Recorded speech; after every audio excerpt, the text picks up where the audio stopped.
Welcome back. Senate DOJ Caucus Chair Joni Ernst is going after waste, fraud, and abuse in Washington. We haven't heard of that, have we?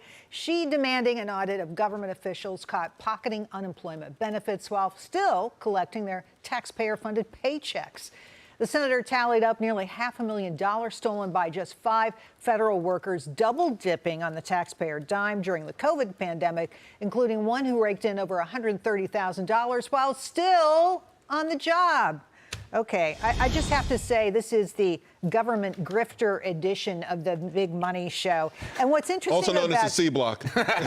That's right. That's right. Well, I'll come to you first, Charles. So what's interesting to me about this is that it's so low scale. You know what I mean?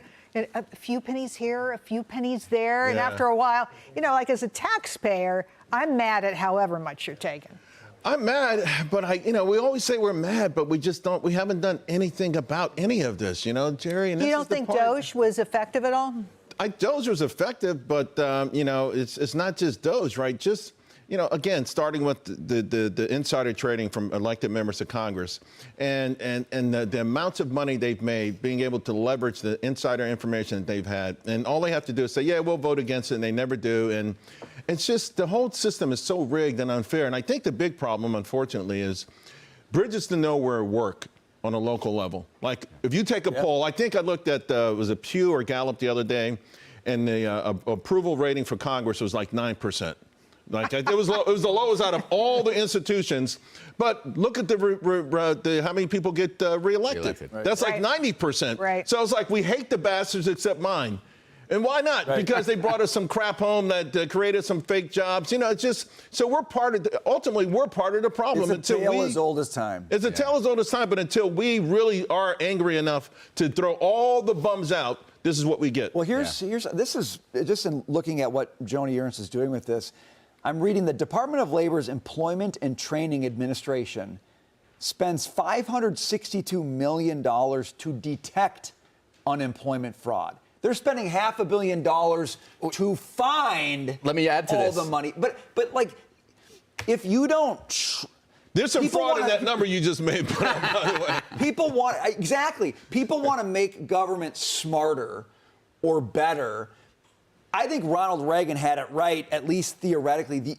If you don't shrink it, you have to shrink it. You have to make it smaller. You don't make it better, except if you make it smaller and it does less and it spends less of your money. You will never root it out if it keeps growing. So that number was what, 530 some odd million to detect just to find the fraud. Here, fiscal year 2024, U.S. Government Accountability Office finds $162 billion in fraudulent claims, most of those coming from unemployment insurance. So you're spending $500 million to detect this fraud, and you can't, this is the GDP of small countries like Costa Rica and Guatemala that is happening every year.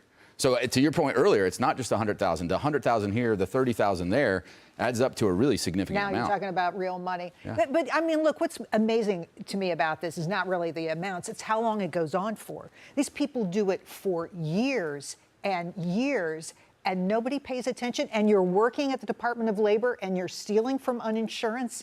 This is unconscionable to me, Dagan.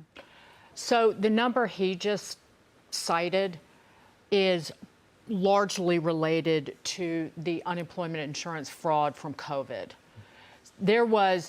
So I appreciate a senator saying, oh, I've discovered this little bit of fraud in the federal government. But let's not forget, $900 billion went out the door in jobless benefits during COVID because they shut the economy down. There was $135 billion of that was fraud. 15% of the money that went out the door was fraudulent.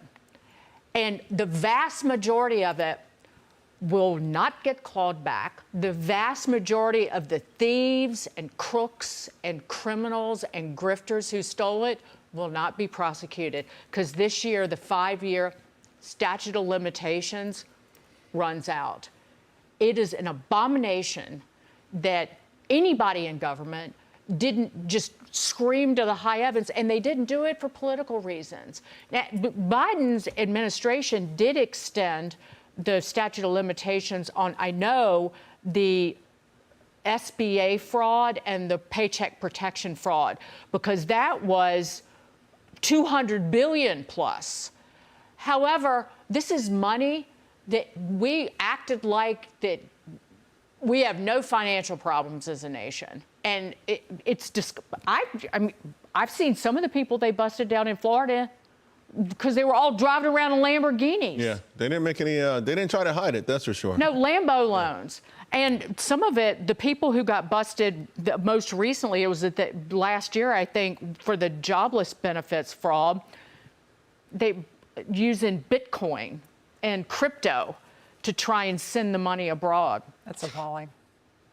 I listen, I mean. So good for Joni Ernst, but we got bigger fish that need cooking. I don't think this will be the last story about government fraud, for sure. Well, and Joni, call us when you got something bigger, okay?